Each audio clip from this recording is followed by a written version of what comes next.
Je demande à l'Éternel une chose que je désire ardemment. Je voudrais habiter toute ma vie dans la maison de l'Éternel pour contempler la magnificence de l'Éternel et pour admirer son temple. J'ai un parcours. Le ministère catholique Divine Révélation te donne rendez-vous tous les dimanches de 14h à 18h à ses prières dénommées Dimanche de prière. Moi je veux. Au programme, chapelet, louange, adoration, enseignement, intercession et bien plus. Chaque dimanche est spécial et puissamment inspiré par le Seigneur. Divine Révélation, le lieu où Dieu se révèle. Infoline 0707 61 90 98. Nous voulons te soumettre l'atmosphère de Dieu. Viens. Toi qui n'as pas besoin de clé pour entrer. Lorsque les apôtres étaient réunis, les portes étaient verrouillées. Mais Saint-Esprit, tu as fait ton entrée. Viens. Entre dans les parvis de nos cœurs. Malgré les portes verrouillées, Seigneur, tu peux faire ton entrée. Nous avons besoin de toi. Être transformé. Nous avons besoin de ta présence pour être transformé. Nous avons besoin de toi pour aller à une nouvelle dimension de ta connaissance. Nous voulons aller à une autre dimension de ta présence. Nous avons besoin. Cet-Esprit, viens étancher notre soif. Viens étancher notre soif.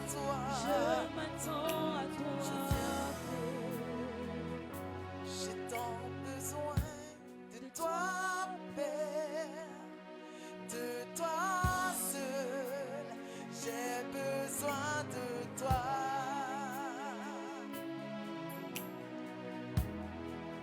J'ai tant besoin de toi, Père, de toi seul. J'ai besoin de toi. Oui, j'ai tant besoin de toi. J'ai tant besoin de toi, Père, de toi seul. J'ai besoin de toi.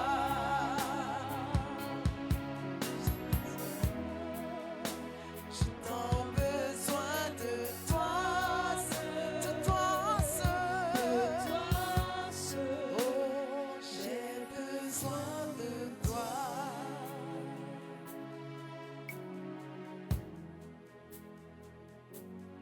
Merci Saint-Esprit.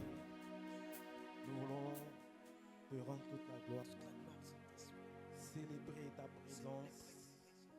Reconnaître ta grandeur, ta supériorité et ta majesté dans nos vies et en ce lieu. Nous voulons te confier ce moment. Prends-en le contrôle. Viens ouvrir notre intelligence. Viens ouvrir nos cœurs pour te recevoir. Pour recevoir ce que tu as disposé pour nous ce soir. Parce que un dans tes parvis vaut mieux que 1000 ailleurs. Et c'est toi qui es le rémunérateur de ceux qui te recherchent. Merci Saint-Esprit pour les grâces que tu répands sur nous ce soir. Merci Saint-Esprit pour ce que tu vas accomplir encore dans nos vies. Pour ce que tu as accompli dans la vie de tes enfants. Merci Saint-Esprit pour ce que tu réalises encore pour chacun de nous. Nous voulons t'élever, nous voulons te célébrer, nous voulons te glorifier, nous voulons nous soumettre à ta majesté. Viens Saint-Esprit ce soir, fais de nous le canal de ton activité divine. Viens prendre le contrôle. Viens nous toucher. Viens nous toucher. Nous voulons et nous désirons une transformation réelle et véritable afin que nous puissions marcher en enfant de Dieu. Afin que nous puissions marcher en enfant de Dieu. Afin que nous puissions marcher dans les pas du Saint-Esprit. Afin que nous puissions marcher dans tes pas. Afin que tu puisses nous prendre par la main et nous conduit. Que ton nom soit célébré. Louange, honneur, puissance et gloire à toi. Est-ce qu'on peut acclamer Jésus? Est-ce qu'on peut acclamer Jésus? Alléluia. Alléluia. Alors tu peux faire mieux que ça. Acclame Jésus. C'est par les acclamations que les murs de Jéricho se sont ébranlés. Alléluia. Alléluia. On va s'asseoir dans la présence de Dieu et tu vas saluer ton frère et tu vas lui dire: sois béni au nom de Jésus.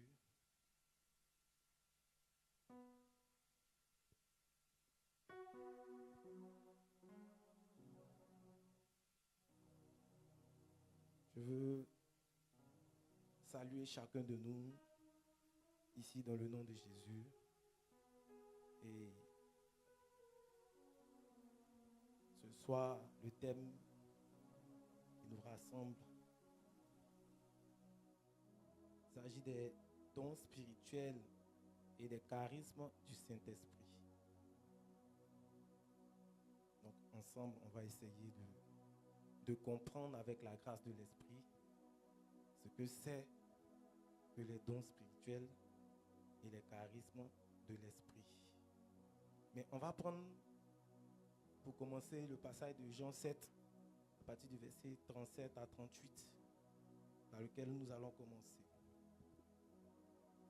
Jean 7 à partir du verset 37 à 38.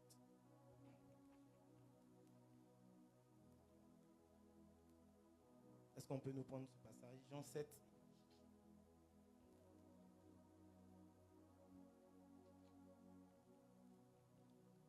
Jean 7, 37. Le dernier jour de la fête, qui est aussi le plus solennel, Jésus, debout, se mit à proclamer: si quelqu'un a soif, Si quelqu'un a soif, qu'il vienne à moi qu'il vienne à moi et que boive. et que boive. Et qu'il boive dans d'autres versions, oui. Verset 38.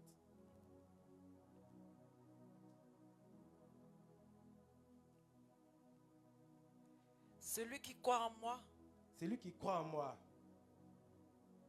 comme l'a dit l'Écriture, comme l'a dit l'Écriture, de son sein couleront des fleuves d'eau vive. des fleuves d'eau vive couleront de son sein. Celui qui croit en moi, des fleuves d'eau vive couleront de son sein. Donc ici Jésus va prononcer, va dire quelque chose de mystérieux qui va attirer l'attention autour de lui. On nous dit c'était un jour solennel lors d'une fête, et Jésus va se tenir au milieu de l'assemblée et il va proclamer cette parole qui dit: si quelqu'un a soif, qu'il vienne à moi et qu'il boive. Si quelqu'un a soif, qu'il vienne à moi et qu'il boive. Cela m'amène à poser une question à chacun de nous. As-tu soif? Est-ce que ta présence ici veut dire que tu as soif de quelque chose? Je dirais, est-ce que ta présence ici ce soir exprime ta soif et ton désir de Dieu?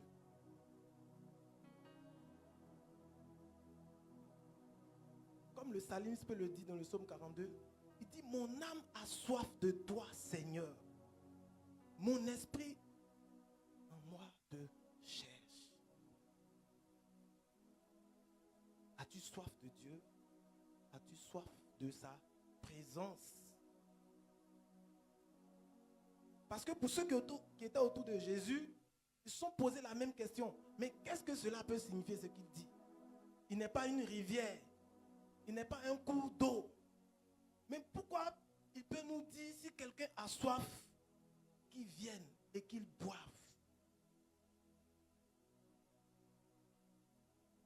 Qu'est-ce qu'il va boire? De quelle eau s'agit-il?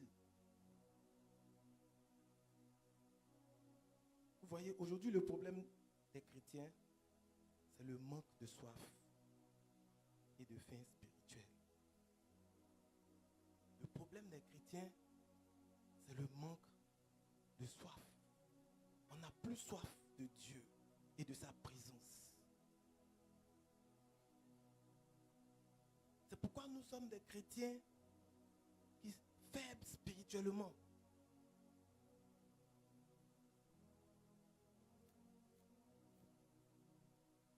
Quel est le niveau de ta soif?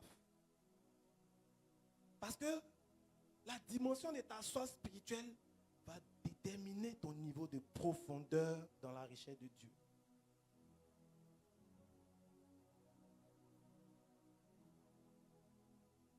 Le niveau et la dimension de ta soif va déterminer ta profondeur en Dieu. Parce que si tu as soif, si tu as réellement soif, tu vas aller chercher à t'abreuver auprès d'une source d'eau. Alléluia. C'est pourquoi Jésus va dire et ouvertement, si quelqu'un a soif, qu'il vienne et qu'il boive. Et au verset 38, il va dire, si celui qui croit en moi, des fleuves d'eau vive couleront de son sein.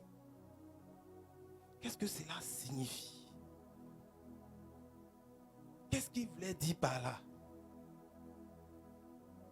Des fleuves d'eau vive qui vont couler de son sein.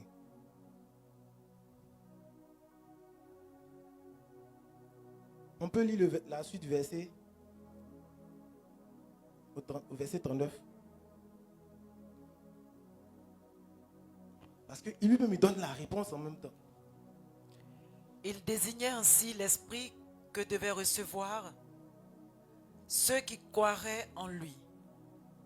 En effet, il n'y avait pas encore d'esprit parce que Jésus n'avait pas encore été glorifié. On va s'arrêter là. Donc, il va leur donner cette parole, en même temps, il va leur donner l'interprétation. Pour signifier que les fleuves d'eau vive dont il parle ici, c'est la désignation du Saint-Esprit. Mais en ce moment, l'Esprit n'avait pas encore été manifesté pour les croyants. C'était encore la propriété exclusive des prophètes et de certaines catégories de personnes, les rois, les élus de Dieu.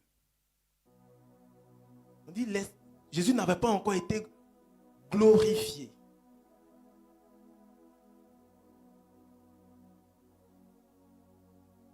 Donc c'est ce que nous allons essayer de comprendre. Les fleuves d'eau vive qui doivent couler de notre sein, qu'est-ce que c'est? On dit de notre sein. Le sein dont parle Jésus ici, c'est notre personne intérieure. C'est notre esprit, notre intérieur. C'est ça le sein dont il parle ici. Et les fleuves d'eau vive, ce sont les dons du Saint-Esprit. Ce sont les dons du Saint-Esprit.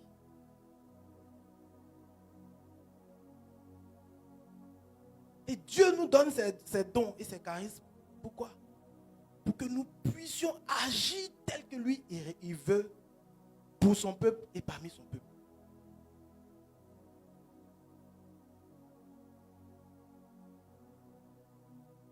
La vie que Dieu est venu nous communiquer par son sacrifice à la croix, il est mort, il est ressuscité, il est venu en une personne nouvelle. Et à la Pentecôte, le cheminement de la Pentecôte que nous sommes en train de faire, c'est pour aboutir à l'effusion du Saint-Esprit.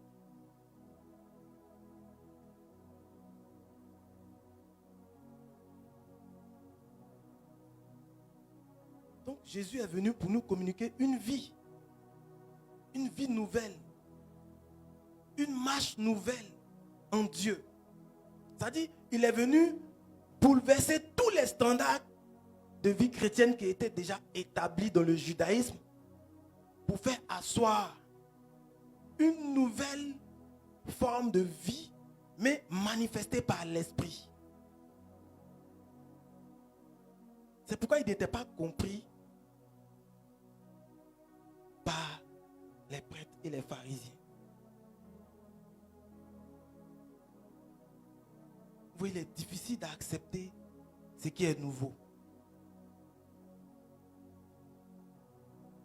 Jésus va venir, il va marcher en nouveauté de vie. Il va manifester le royaume de Dieu sur terre.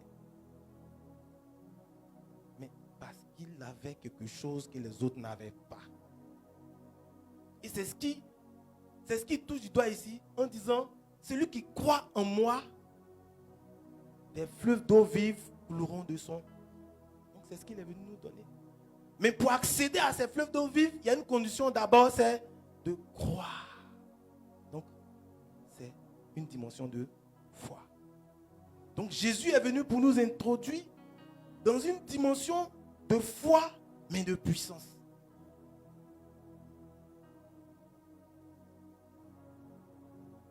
Il est venu pour nous faire marcher dans la dimension de l'esprit pour que nous puissions manifester le royaume de Dieu sur la terre. Pour que nous puissions continuer à perpétuer l'œuvre qu'il a commencée.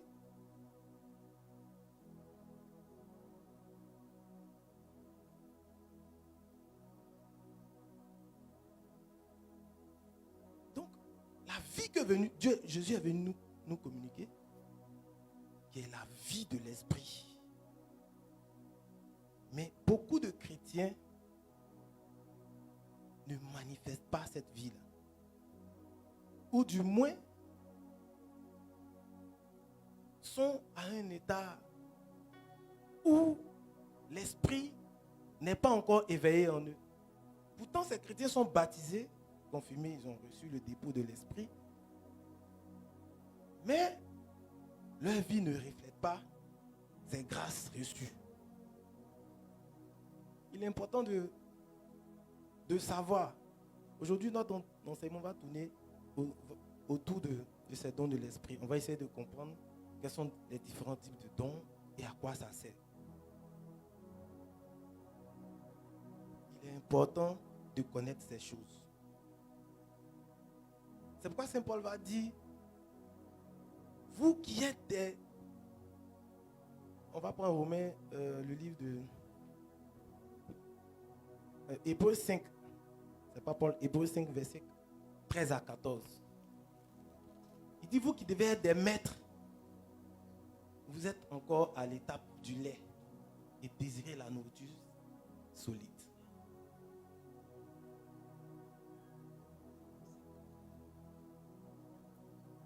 Si tu n'aspires pas au don supérieur, à la connaissance,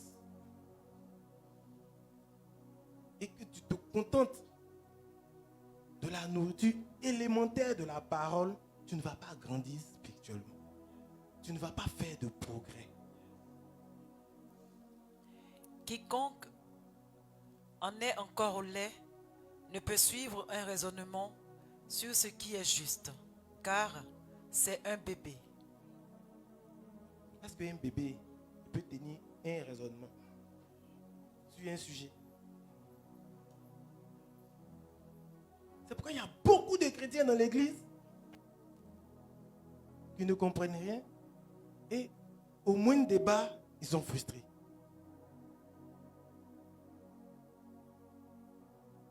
Cherchez à grandir. Mais pour vous faire grandir, c'est la connaissance. Ce n'est pas l'onction qui va vous faire grandir. L'onction, Dieu vous a déjà donné. C'est en vous. Mais Dieu nous utilise en fonction de notre niveau de connaissance. Tu ne vas pas manifester les dons et les grâces de l'esprit au-delà de ton niveau de connaissance.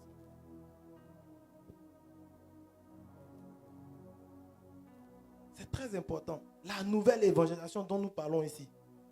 On dit Jésus, en Marc 2, verset 1, Jésus va, on dit prêcher avec autorité. Et les démons lui obéissaient. Mais il dit, d'où lui vient cette doctrine? Même les démons lui obéissent. Ils sont étonnés. Pour dire que Jésus est venu nous introduire dans une dimension de puissance. Et ça, nous avons tous réduit cela. Mais si nous n'arrivons pas à les manifester, c'est qu'il y a un problème.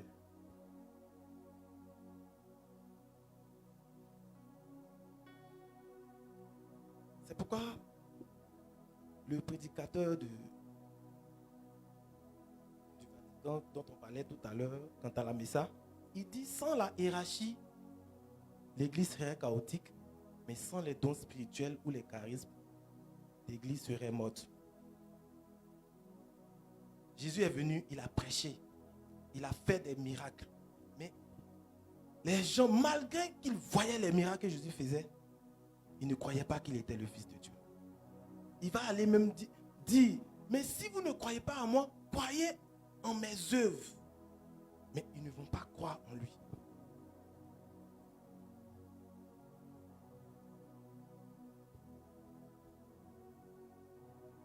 Donc, si dans notre ministère, dans nos évangélisations, il n'y a pas l'action de l'esprit,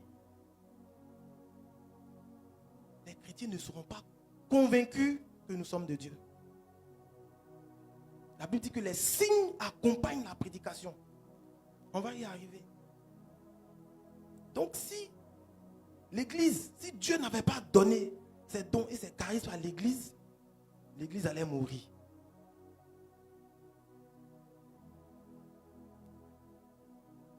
C'est pourquoi c'est très important de connaître. C'est quoi les dons spirituels? Quels sont les types de dons?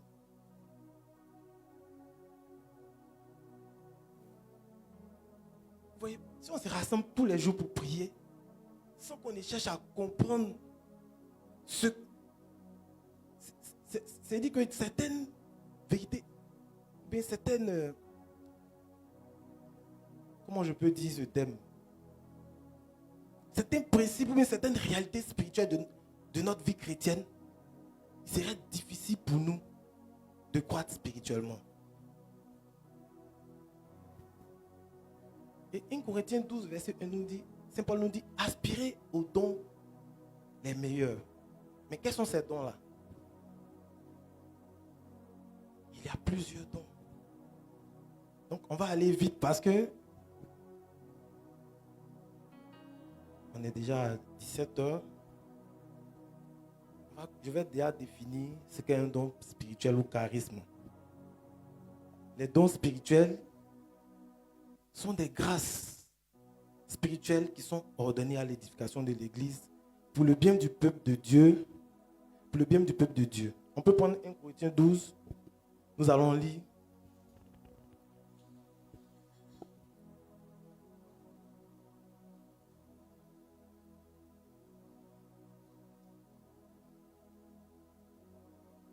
« 1 Corinthiens 12 à partir du verset 1.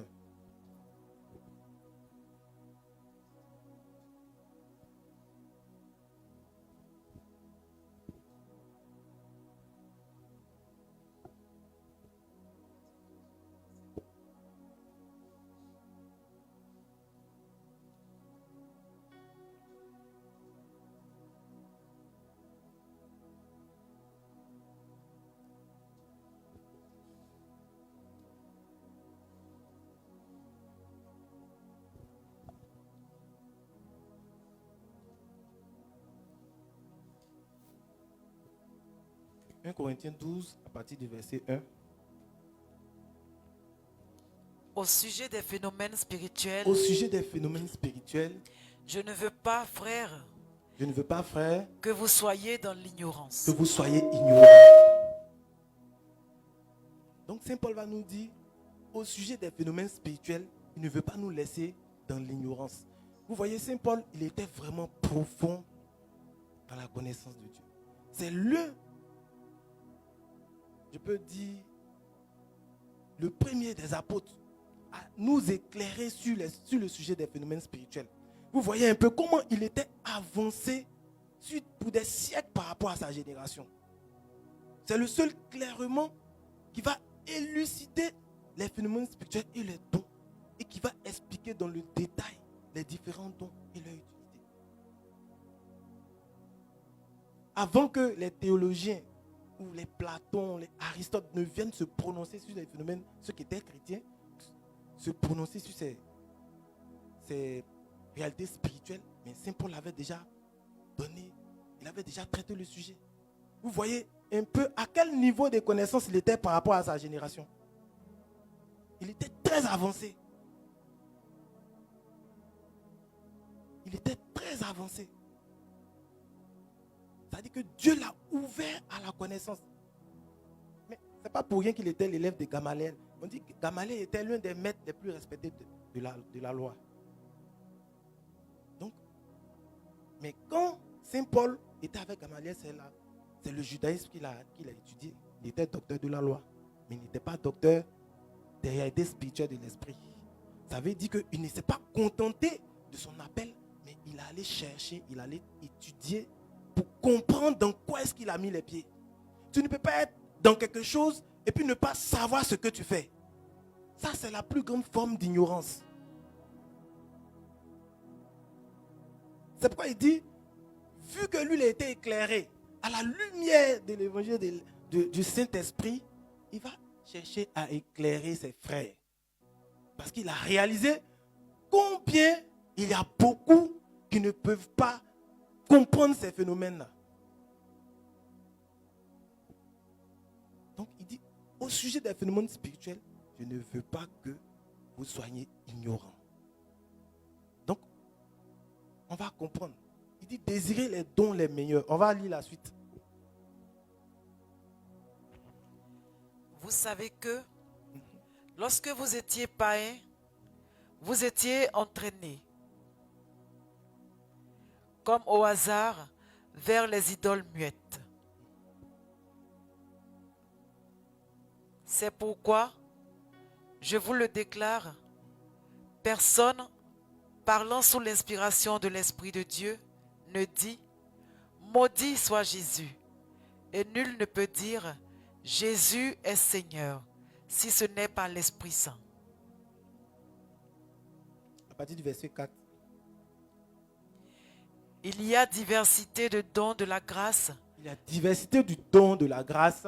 Mais c'est le même esprit. Mais c'est le même esprit. Donc Saint Paul va nous dire que, quels que soient les dons ou les charismes que nous voyons se manifester dans les assemblées chrétiennes, c'est le même esprit qui produit tous ces dons. Donc il y a diversité du don de la grâce. Pour dire que le Saint-Esprit n'est pas limité. Il peut opérer de diverses manières, comme il veut. Ce n'est pas parce qu'il opère avec le berger Jordan d'une manière qu'il doit opérer avec un autre berger de la même manière. Mais à chacun, il a attribué une grâce spécifique qui répond à son ADN spirituel et c'est son identité spirituelle. Il dit à chacun, il a accordé le don de la grâce, mais c'est le même esprit.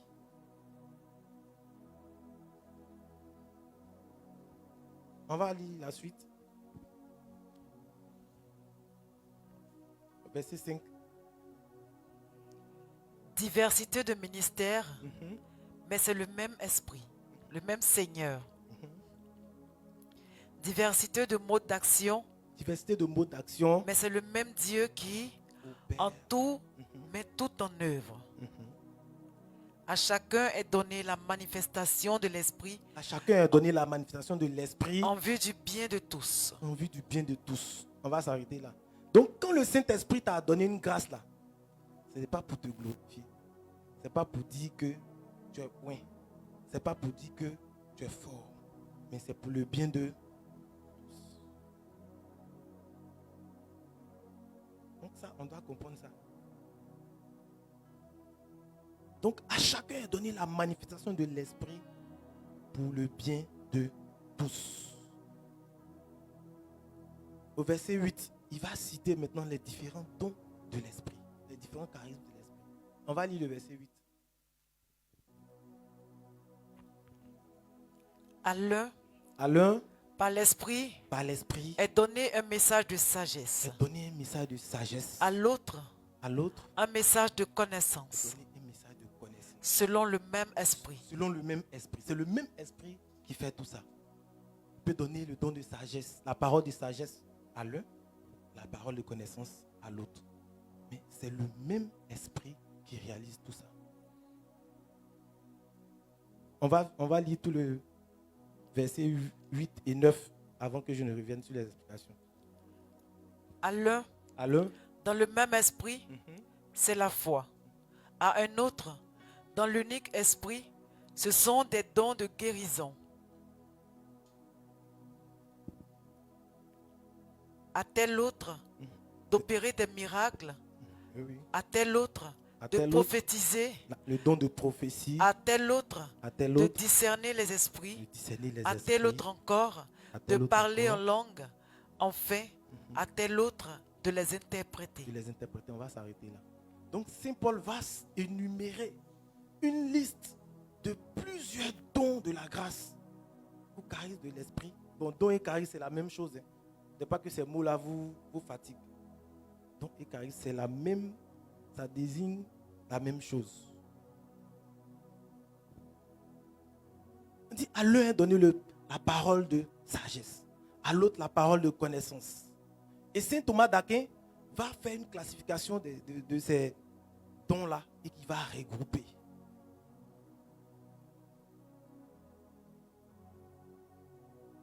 Donc, ces charismes que Saint Paul a cités, lui, il va les prendre et il va les hiérarchiser. Il va les regrouper. Ceux qui sont de la même famille. Donc, je vais essayer d'expliquer. C'est juste un enseignement pour que nous soyons éclairés sur ces choses. Voilà. Donc, le premier point, le premier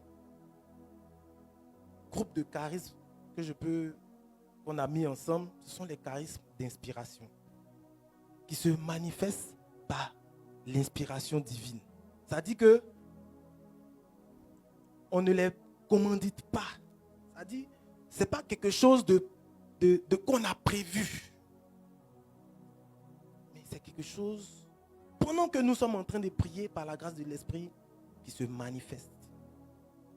On ne le commande pas. Donc, on va les regrouper en 3. Il y a le don de prophétie.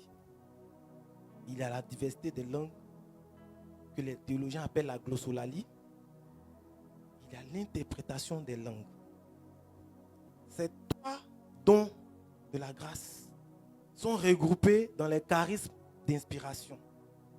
Parce que ce sont des choses qui nous surprennent. Pendant que nous sommes en train de prier ou d'exercer le mystère ou d'exercer le mystère ou de prêcher, d'expliquer la parole, ces dons surgissent dans notre fort intérieur. Et la parole de sagesse peut sortir sans que toi-même tu n'aies le contrôle. La parole de connaissance. Je peux te donner une parole de connaissance très précise à propos d'une personne qui est là. La prophétie. Tu peux être là et elle surgit. Tu ne peux même pas la contrôler. Et Dieu te donne un message clair.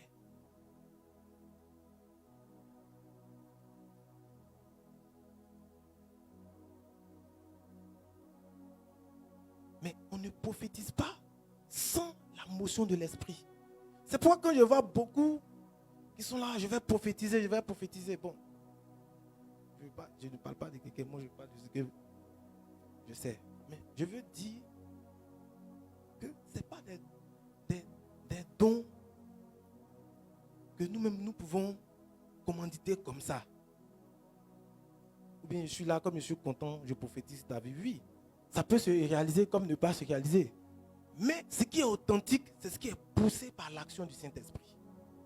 Pendant que nous sommes en train de prier, où je n'ai même pas pensé à la sœur ou au frère, et que le Seigneur te donne une parole de prophétie pour cette personne. Ça doit être, c'est-à-dire que c'est poussé par l'esprit, c'est sous la motion de l'esprit que notre prophétie est authentique. Mais là, tu prophétises, l'esprit de Dieu n'est pas encore tombé sur toi. Tu prophétises sur la base de quel esprit? Sous l'inspiration de quel esprit? Donc, c'est des choses qu'il faut comprendre. Aujourd'hui, beaucoup de chrétiens, comme ils ne savent pas certaines choses, il se faut prendre. Ils se laissent entraîner à tout vent de doctrine. Tout ce qu'ils voient, ils pensent que c'est comme ça les choses doivent se faire.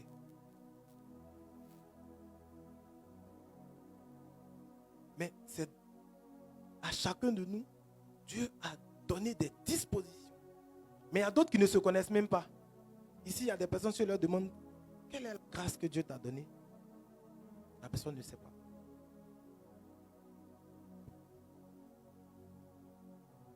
Mais le chrétien, tu dois te connaître. Mais à chacun de nous, Dieu a donné ces dispositions. Mais si elles ne se manifestent pas, c'est que tu n'as pas donné encore l'occasion au Saint-Esprit de manifester cela. Donc, il y a les charismes d'inspiration, la prophétie, la diversité des langues et l'interprétation des langues. Il y a les charismes de révélation qu'il va regrouper aussi la parole de sagesse, la parole de connaissance et le discernement des esprits. Ils sont regroupés dans les charismes de révélation. La parole de sagesse, la parole de connaissance, qui sont des paroles précises que Dieu peut te donner au sujet d'une personne, au sujet, pour un but très précis. Et le discernement des esprits. Donc, c'est des choses qu'il faut connaître. Concernant le discernement des esprits, 1 Jean 4, 1 verset, Saint Jean nous dit qu'il faut éprouver tous les esprits pour savoir s'ils sont de Dieu. Il ne faut pas prendre tout comme monnaie courante. Ce n'est pas tous les esprits qui se manifestent qui sont de Dieu. Mais ces choses-là, c'est dans l'exercice des charismes, sans l'expérience, on arrive à avoir ces discernements. Quand nous prions dans les assemblées, toutes les manifestations qu'il y a, ce n'est pas forcément l'Esprit de Dieu. Il peut y avoir des esprits contraires qui vont se manifester. Mais comment toi tu vas faire pour savoir que cette manifestation c'est l'Esprit de Dieu ou ce n'est pas de l'Esprit de Dieu?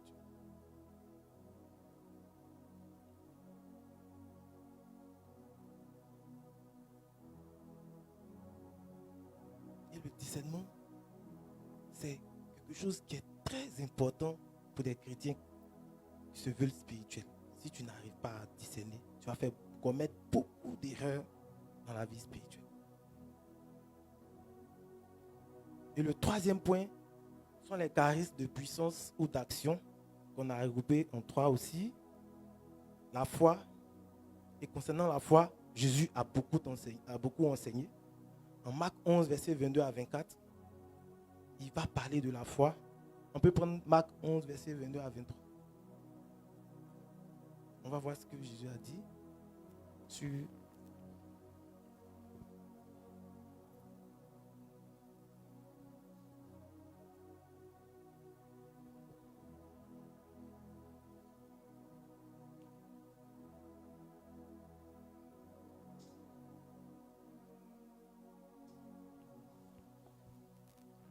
Marc 11, 22.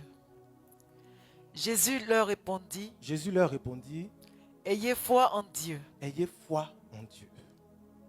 En vérité, En vérité, je vous le déclare, je vous le déclare. si quelqu'un dit à cette montagne, Si quelqu'un dit à cette montagne, ôte-toi de là et Ôte-toi de jette-toi dans la mer, mhm, et s'il ne doute pas en son cœur, s'il ne mais doute croit pas, ce qu'il dit arrivera, celui-là sera accordé. donc Jésus nous dit que la foi est un don essentiel si nous voulons manifester l'extraordinaire, si nous voulons marcher dans la dimension surnaturelle, nous devons avoir la foi qui va avec. Et il dit, si tu as la foi comme un grain de moutarde, c'est-à-dire c'est tout petit. Il n'a pas demandé d'avoir une grande foi. Tout petit. Mais ça, on n'a pas. La mesure de la foi qu'il va nous donner, c'est un grain de sénévé. Et sur la base de cette mesure de la foi, on peut réaliser l'impossible. Rien n'est impossible à un homme de foi. Rien n'est impossible à un chrétien de foi. Il sera fait selon la mesure de ta foi. Si tu viens prier Dieu et que tu doutes, voilà ce qu'il nous dit ici. Il dit, si tu ne doutes pas, la foi et le doute sont des choses contraires. Déjà, lorsque le doute s'installe, tu ne peux pas voir la réalisation de ce que tu demandes à Dieu. Parce que ça vient montrer que tu ne crois pas. C'est pourquoi il va dire, si vous croyez en moi, des fleuves d'eau vivent. Donc, la condition là, c'est de croire. C'est d'abord la foi. La première condition. Donc, il est important pour nous les chrétiens. Vous voyez, face aux difficultés que nous vivons, face aux vicissitudes de nos vies, les problèmes financiers, les difficultés de famille, tous ces phénomènes viennent obérer notre foi. Et parfois, nous sommes dans des assemblées de prière, nous sommes dans l'église, mais en réalité, nous sommes dépourvus de la plus petite élémentaire, je veux dire, de la plus petite portion de foi sur laquelle Dieu pourrait s'appuyer pour agir dans nos vies. Parce que nous regardons aux situations que nous vivons et non à la vérité qui est la parole de Dieu. Parfois, quelqu'un va vivre une souffrance et qui perdure tellement et que cette souffrance devient une vérité fondamentale pour sa vie. Cette personne ne croit plus en la vérité de la parole de Dieu. C'est pourquoi il est bon de s'appuyer sur la parole. Parce que les réalités que nous vivons ne sont pas la vérité. Elles sont réelles. Tu es malade. Tu souffres. Tu traverses une situation quelconque.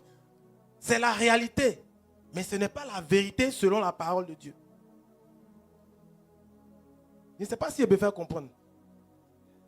C'est pourquoi Jésus nous dit que si nous demandons quelque chose et si nous ne doutons pas, nous allons voir ces choses se réaliser.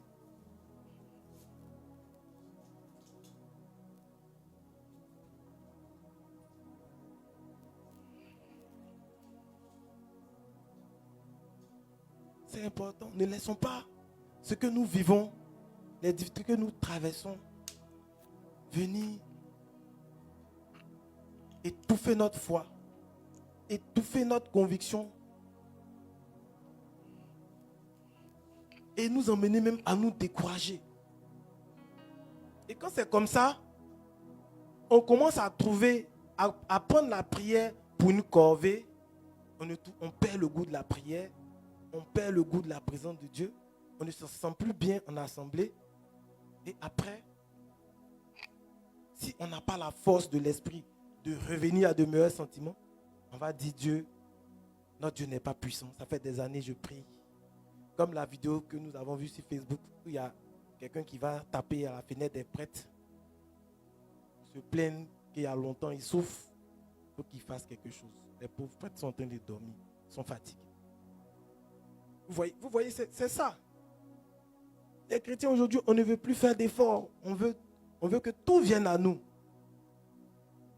Et les apôtres, ils ont souffert. On dit, on les frappe. Ils vont prêcher. On leur dit de ne plus prêcher. On les frappe. Mais on dit, ils sont contents d'avoir été fouettés pour la cause du Seigneur. Vous voyez dans quelle dimension eux étaient. Dans quelle dimension eux étaient. Et puis, ce que Dieu va réaliser à eux, là, vous voulez que Dieu réalise ça à nous. La vérité, des gens qui vont prêcher, on les frappe, on les met en prison. ils sont contents parce qu'ils ont été châtiés pour la cause du Seigneur. Aujourd'hui, là, la doctrine des chrétiens, Jésus a tout payé à la croix. Je ne dois plus souffrir. En réalité, c'est ça qui nous fait souffrir. Jésus a tout payé à la croix, je ne dois plus souffrir. Mais il a tout payé à la croix, là. Mais nos difficultés sont là. Si vous ne vous levez pas pour votre vie et pour défendre votre cause, pour que Dieu se lève pour vous, il va s'asseoir à vous regarder. Je prends l'exemple du jeune homme qui est venu trouver Jésus. On dit qu'il était d'une famille riche et son père est mort et son grand frère a bloqué l'héritage. Il est venu trouver Jésus, il dit, Maître, dis à mon frère de me donner ma part d'héritage. Jésus va lui dire quoi? Qui m'a établi juge entre ton frère et moi? Non, je parle doucement pour qu'on comprenne. Qui m'a établi juge entre ton frère et moi? Si ton papa est mort, que ton frère a pris l'héritage, qu'est-ce que toi, où tu étais? Qu'est-ce que tu as fait? Il y a des situations là.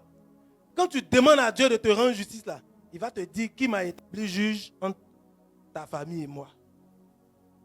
Si toi tu ne montres pas à Jésus que ton cas t'intéresse là, c'est la question, c'est la réponse qu'il va te donner.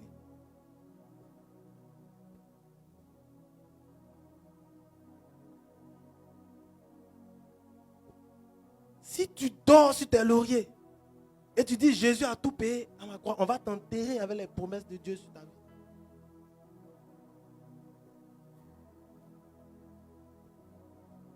Celui qui va dire au peuple d'Israël, vous êtes le peuple élu, mais ils vont aller faire la guerre pour prendre leur bénédiction. Restez là. Le monde, c'est puissance contre puissance.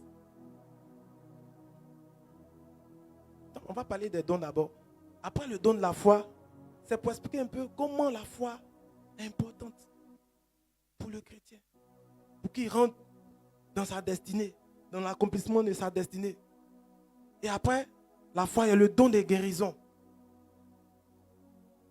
En hébreu, comme on appelle, 1 Corinthiens 12, au verset 9 à 10, il va citer les 9 dons de l'esprit. Il va parler de la foi. Il va parler du don des guérisons et le don d'opérer des miracles. Donc, ces 3 dons-là sont regroupés dans les charismes de puissance ou d'action. Donc, à l'un, on dit qu'il a donné des paroles de sagesse, à l'autre, des paroles de connaissance, à un autre, le don d'interprétation, à un autre, le don de prophétie, à un autre, le don de guérir les malades, à un autre, le don d'opérer des miracles, à un autre, le don de la foi. Tout ça, ce sont des grâces exclusives du Saint-Esprit.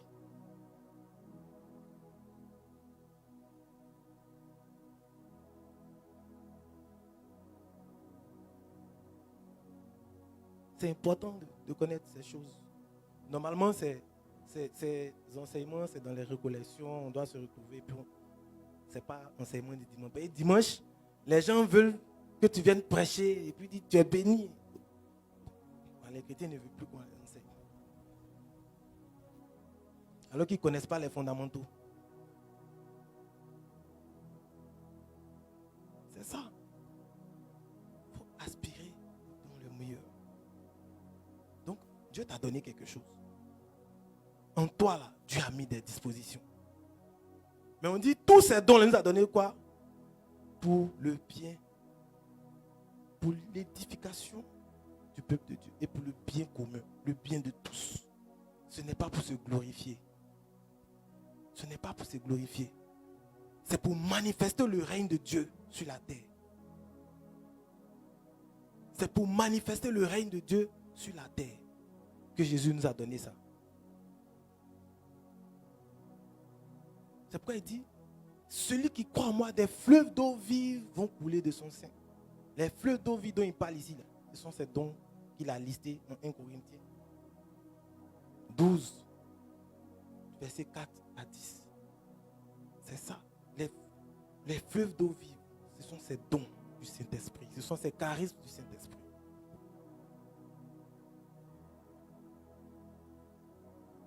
Mais ce que nous devons savoir, c'est que les charismes se manifestent lorsque la parole de Dieu est prêchée.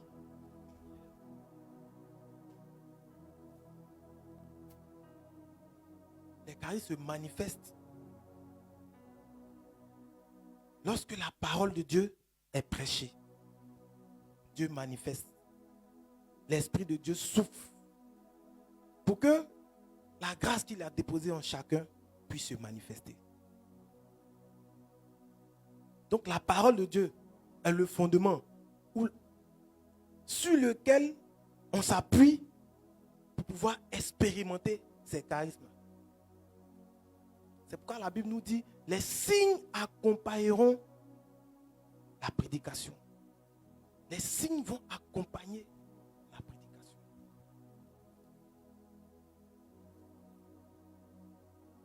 Donc ça, ce sont les dons spirituels. Et on va voir maintenant on va voir d'autres dons qui sont énumérés en Ésaïe 11. Ça, je suis revenu dessus, je pourrais partir directement sur cette onction du Saint-Esprit pour essayer de les décortiquer, expliquer, mais j'ai préféré commencer par ça. On va prendre Ésaïe chapitre 11.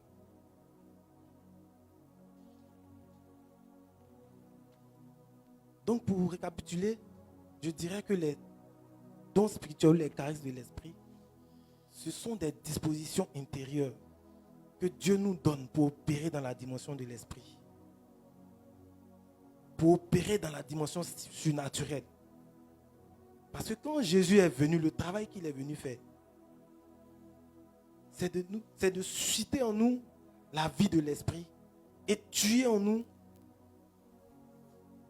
la vie du péché. Pour laisser jaillir en nous, comme on peut dire, les eaux vives, les fleuves d'eau vive qu'il a énumérés en Jean 7, verset 37. Il n'est pas venu seulement mourir et partir, mais il est parti en nous laissant quelque chose.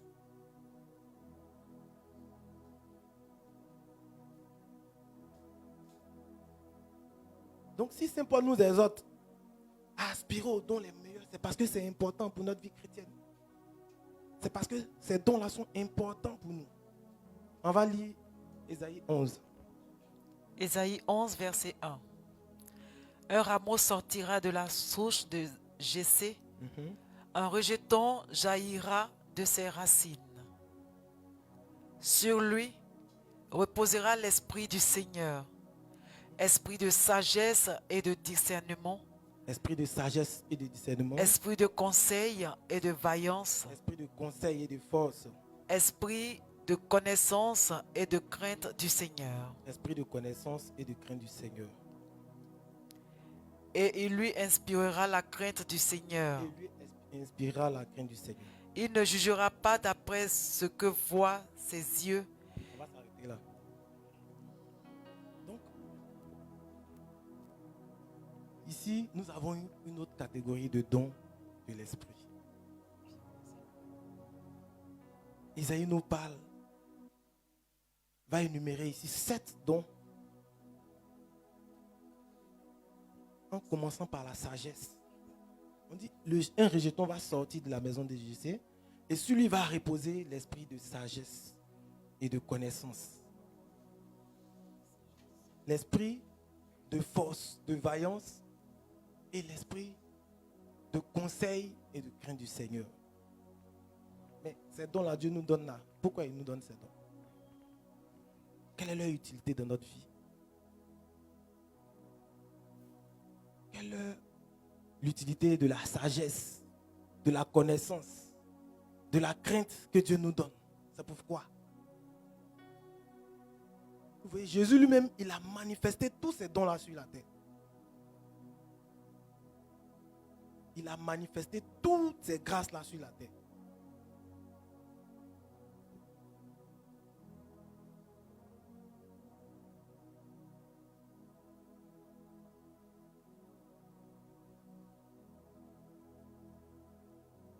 Donc pourquoi est-ce que Jésus nous donne la sagesse? Pourquoi est-ce que Jésus nous donne la crainte du Seigneur? Pourquoi est-ce que Jésus nous donne le don de conseil? Mais si ce n'était pas utile, le Saint-Esprit n'allait pas nous accorder ces dons. Il n'allait pas souffler ça en nous. Parce que tous ces dons ont leur importance. Et ils sont liés. Il y a une corrélation entre ces dons-là. On va commencer par la sagesse, qui est le premier don qui a été cité ici. La sagesse est importante pour le chrétien. Vous voyez, tu peux manifester tous les charismes, guérir les malades, ressusciter les morts. Mais si tu n'as pas la sagesse, ton ministère ne va pas faire long feu. Et Dieu va lui donner une force exceptionnelle. Pour vaincre les Philistins. En ce moment, il y avait la guerre entre les Israélites et les Philistins. Dieu va susciter Samson pour que Israël puisse vaincre les Philistins. Mais son manque de sagesse va lui faire quoi? Aller prendre une femme. Ton peuple est en guerre contre un autre peuple. Et c'est là-bas que tu vas prendre femme. Et le secret de ta puissance, tu vas aller révéler le secret de ta puissance à cette femme. Comment on appelle ça? Le manque de sagesse nous détruit. Le manque de sagesse est dangereux pour le chrétien. Nous devons rechercher la sagesse.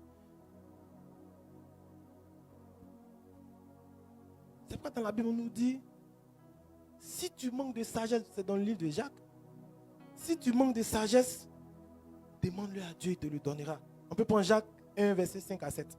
Si tu manques de sagesse, demande-le à Dieu, il te donnera la sagesse. Parce que Jésus est la sagesse par excellence. Le livre des Proverbes désigne Jésus comme la sagesse par excellence. On dit Jésus, en Proverbe 8, verset 35, c'est lui qui obtient la sagesse, a obtenu la vie. Il a obtenu la faveur de Dieu. 1 Corinthiens 1, verset 24 dit, Jésus est la puissance et la sagesse de Dieu. On va lire ça. Jacques 1, 5. Si la sagesse fait défaut à l'un de vous, si quelqu'un d'entre vous manque de sagesse, qu'il la demande au Dieu qui donne à tous avec simplicité et sans faire de reproche. Qu'il la demande à Dieu qui donne à tous sans simplicité.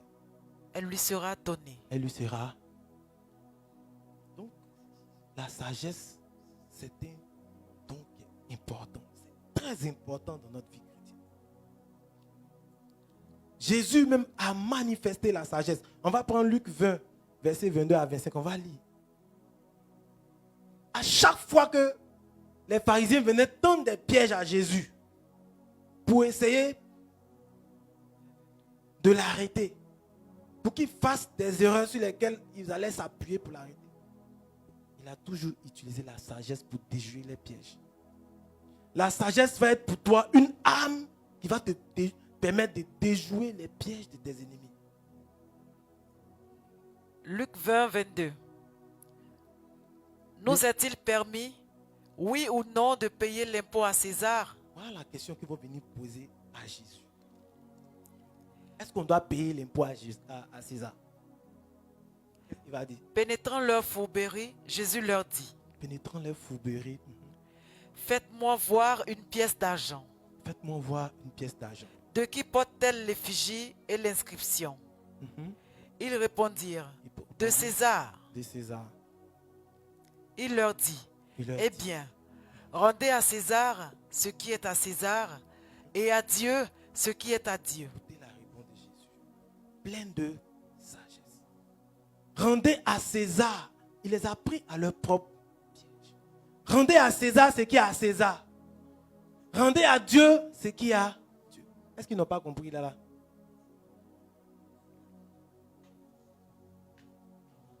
Jésus est la sagesse par excellence. Il y a plein d'exemples comme ça dans la Bible. Ils viennent trouver Jésus pour lui poser des questions afin qu'il dise des choses qui est en contrariété avec la loi pour qu'ils puissent l'accuser et l'arrêter. Mais Jésus va toujours trouver dans la sagesse les répondre et déjouer les pièges. La sagesse est très importante. Nous devons désirer la sagesse. Comme le dit Jacques ici. Si l'un d'entre vous n'a pas la sagesse qu'il demande à Dieu. Et il y a plein de passages de proverbes qui parlent de la sagesse. Mais comme on va avancer. Après la sagesse, on a l'intelligence. On parle de l'intelligence. En quoi est-ce que l'intelligence nous est utile? D'abord dans les affaires du monde. L'intelligence nous sert. Quand on va à l'école, notre intelligence nous permet d'acquérir le savoir. Mais l'intelligence spirituelle ici, comme le dit Romains 12, il dit, laissez-vous transformer par le Saint-Esprit, que votre intelligence soit transformée par le Saint-Esprit. Romains 12, verset 2. Donc quand nous recevons le baptême et que le Saint-Esprit vient en nous, il vient nous donner tous ces dons-là pour que nous puissions marcher comme des enfants de Dieu. Pour que notre intelligence soit renouvelée et purifiée. Pour nous permettre aussi de comprendre la parole de Dieu. Parce que sans l'intelligence, nous allons lire la parole, mais nous n'allons pas la comprendre. Donc l'intelligence est importante. Elle nous permet de comprendre la parole de Dieu et de parfaire notre foi. Elle nous permet de découvrir la vérité à travers la parole de Dieu et d'accomplir notre destinée. C'est très important. Donc tout cela est en nous. Mais il faut que le Saint-Esprit vienne renouveler notre intelligence spirituelle. Pour que nous puissions voir comme Dieu, penser comme Dieu.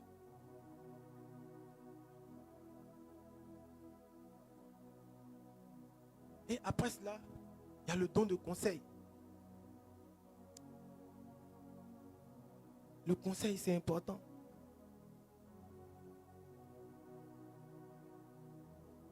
Le don de conseil, beaucoup.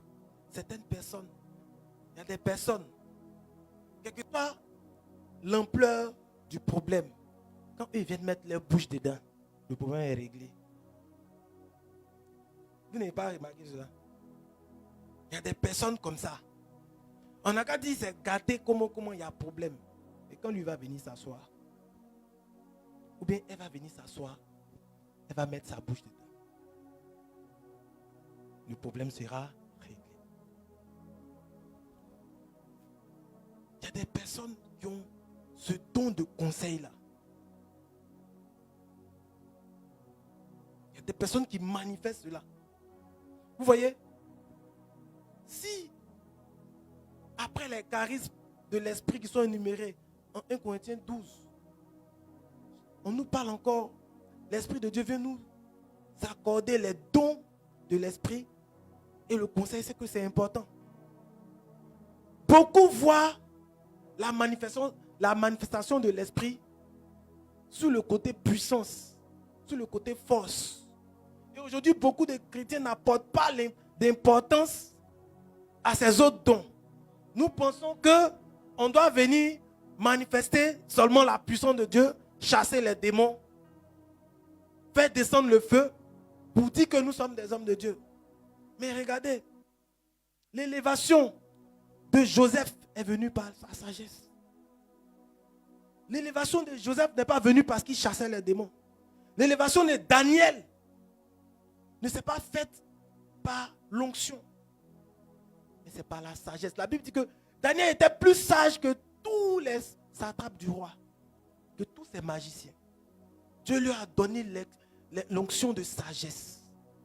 On dit qu'ils excellaient et l'intelligence. Dieu a ouvert leur intelligence. Ils excellaient en toutes choses et tout sujet. Rien n'était assez difficile pour Daniel.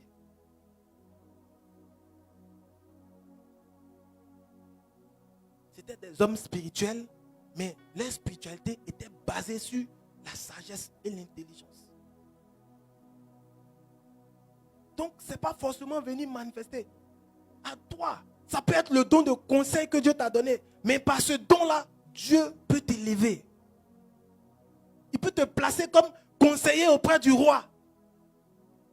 Et c'est à toi que, c'est toi seul que le roi écoute. On a vu le cas de Mardoché. On dit qu'il était à la porte du roi. Tout le monde peut venir parler. Mais quand toi tu viens parler au président ou au roi, il sait que quelqu'un m'a parlé. Il marche sur ta parole. Mais il sait que tu es rempli de l'esprit de sagesse.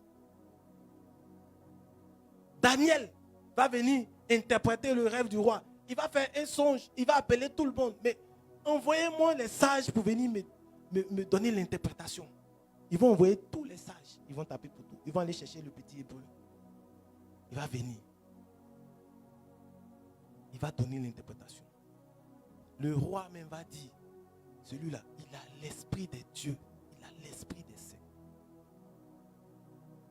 Vous pensez que si ce n'était pas important, Jésus, ils allaient nous accorder ces dons? C'est très important. Mais on les néglige. Daniel est devenu, a été dans le gouvernement, je ne sais pas s'il était premier ministre, mais il occupait un haut rang à côté du roi. Mais par sa sagesse, pas parce qu'il déployait l'onction, le feu comme Élie. Mais la sagesse et l'intelligence que Dieu a donnée à Shadrach, Meshach, Abednego lui ont permis de siéger auprès du roi. Est-ce qu'on commence à comprendre que nous avons besoin de manifester ces dons-là pour démontrer au monde que nous avons la marque des enfants de Dieu, que nous sommes marqués par l'Esprit de Dieu? Il doit y avoir une différence nette entre les enfants de Dieu et les autres. Et cela c'est réalisé avec Daniel et ses compagnons. Tout le monde savait qu'ils étaient animés d'un esprit saint, d'un esprit différent.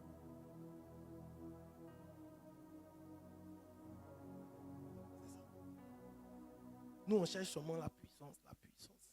C'est bon, le combat, mais cherchons aussi la sagesse et l'intelligence. Vous voyez, il y a des problèmes que Dieu met sur ton chemin, ce n'est pas l'onction qui règle. C'est l'intelligence et la sagesse qui règlent.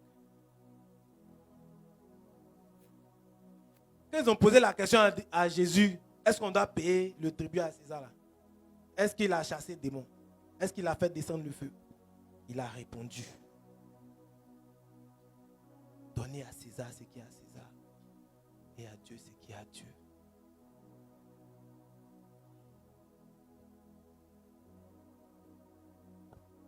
Priez Dieu pour que Dieu nous communique la sagesse, l'intelligence qu'il a donnée à Daniel, qui communique cette intelligence à nos enfants, pour qu'ils soient à la tête, ils soient au sommet.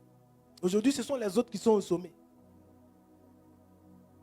Les chrétiens n'arrivent pas à se démarquer. On pense que on doit chercher l'onction seulement, au lieu de chercher la sagesse pour siéger dans les hauts lieux. Mais qui a dit que quand on est chrétien là, Dieu ne peut pas nous établir? Gouverner, ça fait partie des charismes de l'Église.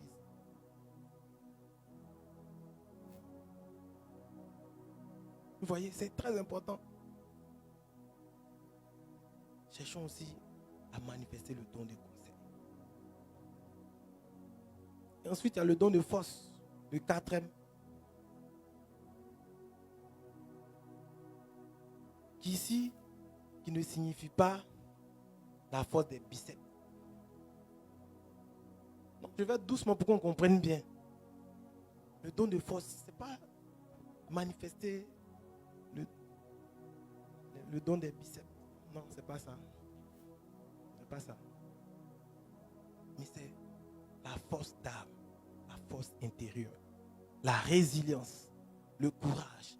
Et lorsqu'on tombe, avec cette force, on a la capacité de se relever. On n'abandonne pas. On continue de marcher vers Dieu. On a cette force intérieure-là qui nous emmène à ne pas nous décourager, à ne pas abdiquer. Aller toujours de l'avant. C'est ça, la force. Ce n'est pas le fait d'avoir des biceps. Et aussi, il y a l'aspect force qui se manifeste par la puissance de l'esprit. Tout ça, ça fait partie de la force. Mais ce n'est pas forcément, c'est pas seulement cet aspect. Mais nous voyons la force seulement sous l'aspect puissant de l'esprit. C'est pourquoi il faut comprendre bien ces dons-là. Il faut bien les comprendre, savoir leur utilité. Et aussi, on va passer, il y a le don de connaissance et de science, ou de science dans certaines versions. La connaissance est très importante. Sinon, Osée 6:4 nous dit, le peuple périt faute de connaissances. Quand vous partez voir des gens qui vous demandent de faire des pratiques qui ne sont pas dans la Bible et que vous faites, c'est parce que vous n'avez pas la connaissance. Donc si vous connaissez les Écritures, si vous êtes versé dans les Écritures, il y a des choses, vous n'allez pas être emporté à tout vent de doctrine. Donc recherchez la connaissance.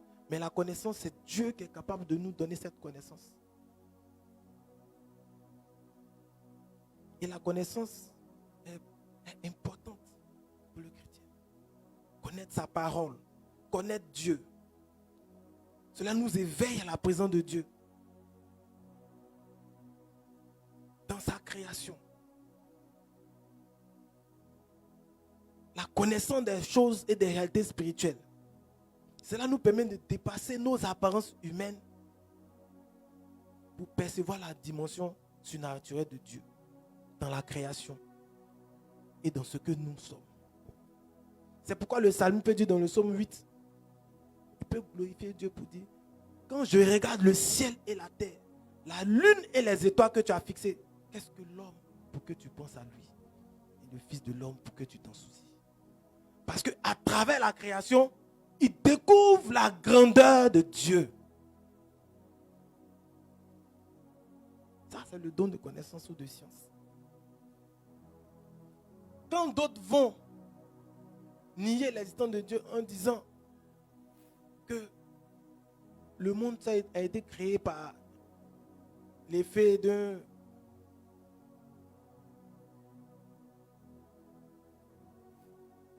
Comment ils appellent ça? D'un Big Bang. Les étoiles, les cieux.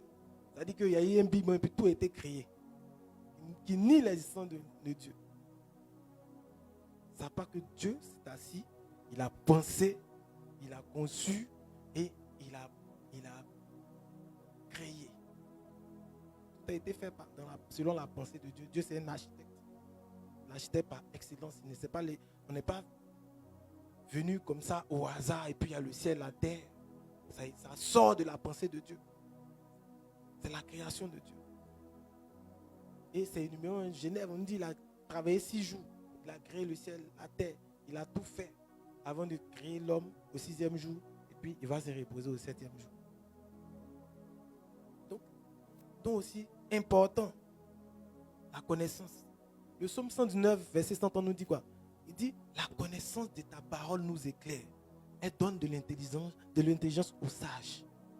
La connaissance de ta parole nous éclaire. Donc, c'est à la lumière de la parole de Dieu que nous serons éclairés.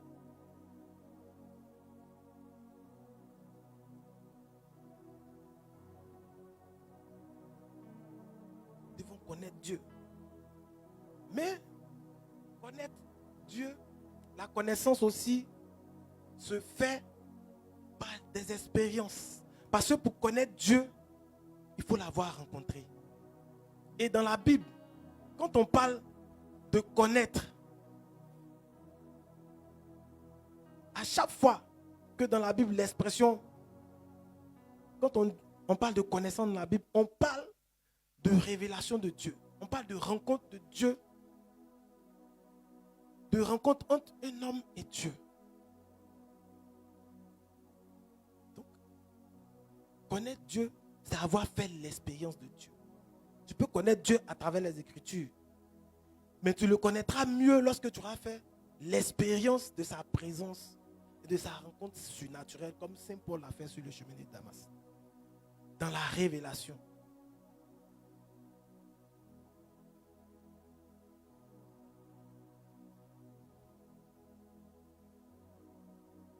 Et ensuite, on va passer au don de piété. Parce que le temps court. Dans le don de piété, qui nous fait rechercher Dieu dans la prière, nous donne le goût des choses divines, qui nous emmène, qui nous pousse à la méditation de la parole, qui nous emmène à chercher Dieu et qui nous donne même l'aversion du péché. Vous voyez, ça, le don de piété. Quand ce don-là se manifeste par la richesse de Dieu, on se sent bien en présence de Dieu. On cherche Dieu, on médite sa parole, dans l'adoration, la prière, constamment dans la présence de Dieu. Ça, c'est la manifestation du don de piété. Et ensuite, la crainte de l'Éternel. La crainte de l'Éternel, ce n'est pas le fait d'avoir peur de Dieu. Ce n'est pas le fait d'avoir peur de Dieu où on se cache, on n'est pas à le voir. Mais la crainte ici, ça désigne le respect, c'est-à-dire le respect profond qu'on a pour Dieu. L'adoration de Dieu devant l'infinie grandeur. L'adoration de l'homme devant l'infinie grandeur de Dieu. C'est ça la crainte. La crainte de Dieu, comme le livre des Proverbes nous dit, Proverbe 13, verset 8 dit, la crainte de Dieu, c'est la haine du mal.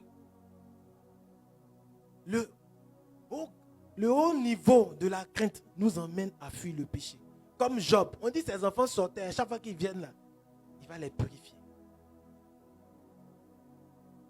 Tellement il craignait Dieu, il avait peur même que ses enfants offensent Dieu. C'est comme ça la crainte se manifeste. Et quand tu as la crainte de Dieu, tu es capable de résister à toutes les propositions indécentes pour rester connecté à Dieu. Tu as peur de heurter l'amour de Dieu pour toi. C'est par crainte que on ne rentre pas dans certaines choses parce qu'on craint Dieu. Et c'est ça. C'est le don de crainte. Ça nous fait mal. Ça nous donne l'aversion du péché. Et moi je pense que, comme la Bible nous dit là, Proverbe 1 verset 7 ou 8, on dit le commencement de la sagesse, c'est la crainte de Dieu. Vous voyez qu'il y a une corrélation entre ces dons, sont liés. Celui qui a la crainte de Dieu devient sage, parce qu'il va éviter le mal. Il va s'éloigner de tout ce qui n'honore pas Dieu, de tout ce qui ne glorifie pas Dieu. Donc moi je pense que quand Dieu vient, quand le Saint-Esprit vient, premièrement là, c'est ça il te donne. Ensuite, il sait que les dons sont liés. La crainte là, va produire en toi la sagesse. Va t'emmener à sortir de nos vies de péché là, pour nous attacher à la volonté de Dieu, à le rechercher, à fuir le mal. C'est ça. Vous voyez, c'est très important. Ça dit qu'on parle des dons, mais personne ne s'est jamais assis pour dire, mais la crainte de Dieu, qu'est-ce que ça veut dire? La sagesse, qu'est-ce que ça veut dire? À quoi ça nous sert? Les conseils, à quoi ça nous sert?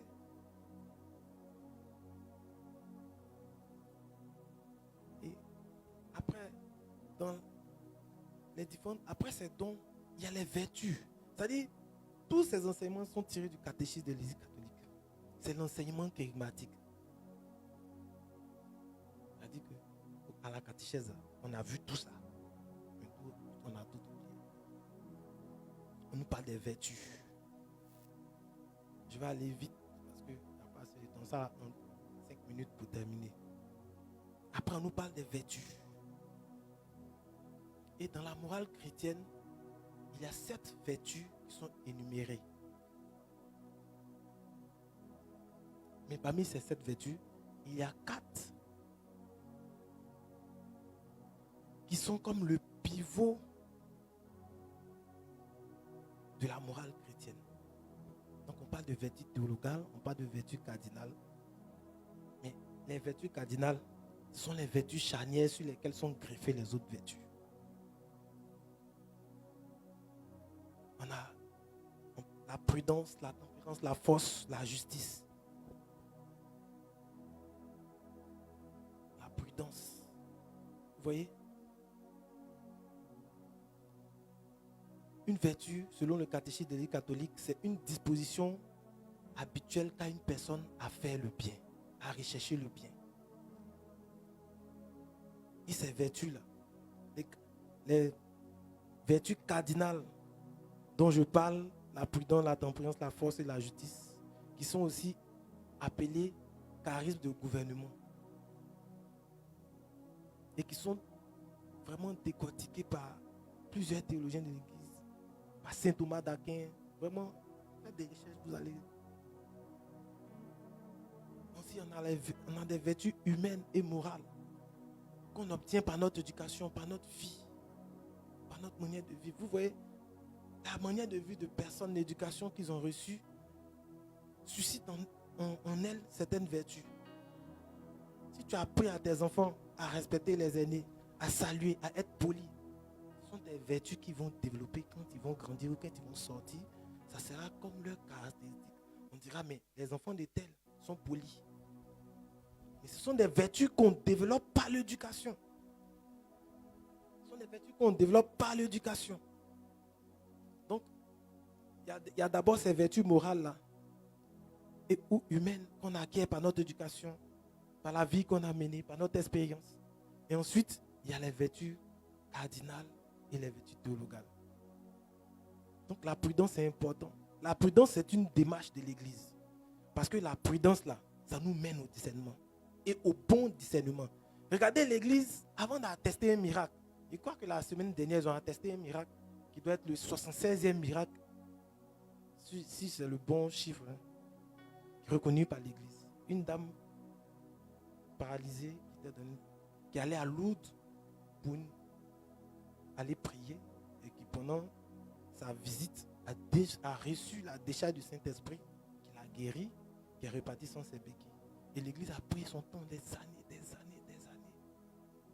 pour aller authentifier le miracle. À quand les venus étaient vraiment paralysés avec les preuves cliniques. L'Église ne se lève pas comme ça pour attester un miracle. Donc la prudence là, c'est la base du discernement. L'Église prend son temps pour réfléchir patiemment et afin de donner son verdict, afin de donner sa position sur tel sujet. Donc, quand l'Église parle, c'est vraiment avec des preuves pour ne pas se tromper. Quand Saint Paul, quand on appelle Jacques nous dit éprouver les esprits pour savoir si ce sont de Dieu. C'est cette démarche, c'est la démarche de la prudence. Prendre le temps de réfléchir, de s'interroger, de laisser sa raison faire son œuvre. Et selon Platon, il dit que la prudence, c'est la plus importante des vertus. Et il y a la tempérance, la maîtrise de soi. La tempérance qui est aussi synonyme de maîtrise de soi, contrôle de nos passions, la modération, la mesure. Et plusieurs autres vertus découlent de la tempérance, comme l'humilité, la modestie, tout ça. Ce sont des vertus qui découlent de la tempérance. Ensuite, on a aussi la force. Et cette même force était listée parmi les dons de l'esprit. Vous voyez qu'il y a une corrélation entre ces dons. Et comme je l'ai dit, ça signifie la force d'âme. C'est le courage qui permet de résister au vice, à la tentation, permet de surmonter nos peurs, qui nous donne le courage d'avancer malgré les difficultés. C'est ça la force. Et la justice, qui est la morale, l'équité. Vous voyez, quand on ne connaît pas ces choses, et puis on dit qu'on est chrétien catholique, il y a un problème. Et ensuite, il y a les vertus théologales. Tous ceux qui ont fait la catéchèse, qui disent qu'ils ne connaissent pas ça, c'est que ce n'est pas la peine. Donc, les vertus théologales dont nous parle 1 Corinthiens 13. La foi, l'espérance, la charité. Et Saint Paul nous dit, le plus grand de ces dons, c'est la charité. La foi. Tout à l'heure, quand on parlait des charismes de l'esprit, on a parlé de foi dans les charismes d'action. On a parlé de la foi avant de parler du don d'opérer des miracles et le don des guérisons. Et on retrouve encore cette foi parmi les vertus théologales. Donc la foi, je n'ai pas défini la foi, vous savez. Qui ne connaît pas, qui ne sait pas ce que c'est que la foi? L'espérance. La foi, c'est le fait de croire, d'adhérer aux vérités spirituelles. Quand tu crois que Jésus est Seigneur là, c'est la foi. Et l'espérance, c'est notre confiance. L'assurance que nous avons en la grâce de Dieu, en Dieu, en la vie, en l'espérance de la vie éternelle. C'est l'espérance. On nous dit Jésus ressuscité, l'espérance de la gloire. Donc, on va pas faire trop de développement parce qu'il est l'heure même. Vous voyez? Et la charité ou l'amour. Et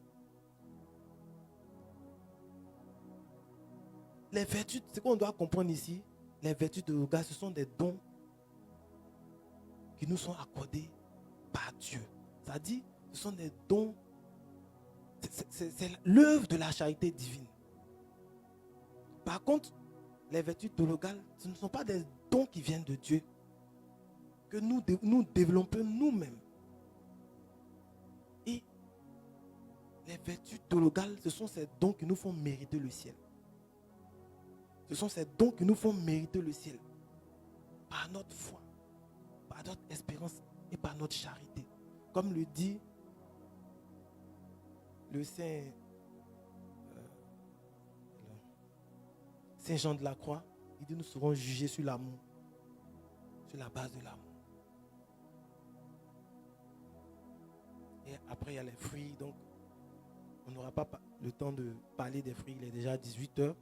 Galates 5 verset 22, nous avons tous les fruits de l'esprit. La joie, longanimité, tout ça. Et ce qu'on doit comprendre, c'est que les dons spirituels sont pour notre être intérieur, ce que les fruits sont pour notre être extérieur. Parce que les dons spirituels, on ne les voit pas. Ce sont des dispositions intérieures. Par contre, les fruits de l'esprit, quand nous les manifestons, ça se manifeste à l'extérieur. Quand tu es en joie là, les autres savent que tu es en joie. Mais quand tu as le don de foi, que tu as dit là, qui sait que tu as donné foi? Vous voyez, ce sont des dons, c'est des grâces qui se manifestent à l'extérieur. Par contre, les grâces, les dons, ce sont des grâces intérieures qui découlent de notre intimité avec Dieu, de notre profondeur en Dieu. Dieu communique ces grâces-là aux hommes afin qu'ils puissent agir comme lui. Afin qu'ils soient... C'est pour pérenniser son œuvre, pour que nous puissions le représenter dignement sur la terre. Nous puissions apporter son règne dans la vie de nos frères et sœurs.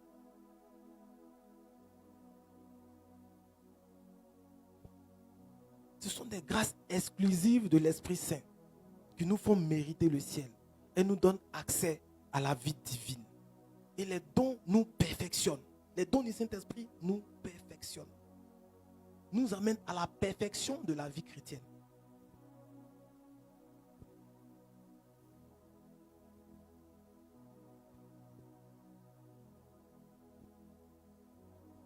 Donc il est important, comme Saint Paul a dit, de rechercher les dons les meilleurs. Parce qu'il va m'arrêter là parce que il est 18h, on va prier 15 minutes. Je demande à l'Éternel une chose que je désire ardemment. Je voudrais habiter toute ma vie dans la maison de l'Éternel pour contempler la magnificence de l'Éternel et pour admirer son temple. J'ai un parcours. Le ministère catholique Divine Révélation te donne rendez-vous tous les dimanches de 14h à 18h à ses prières dénommées Dimanche de prière. Moi je veux. Au programme, chapelet, louange, adoration, enseignement, intercession et bien plus. Chaque dimanche est spécial et puissamment inspiré par le Seigneur. Divine Révélation, le lieu où Dieu se révèle. Infoline 07 07 61 90 98.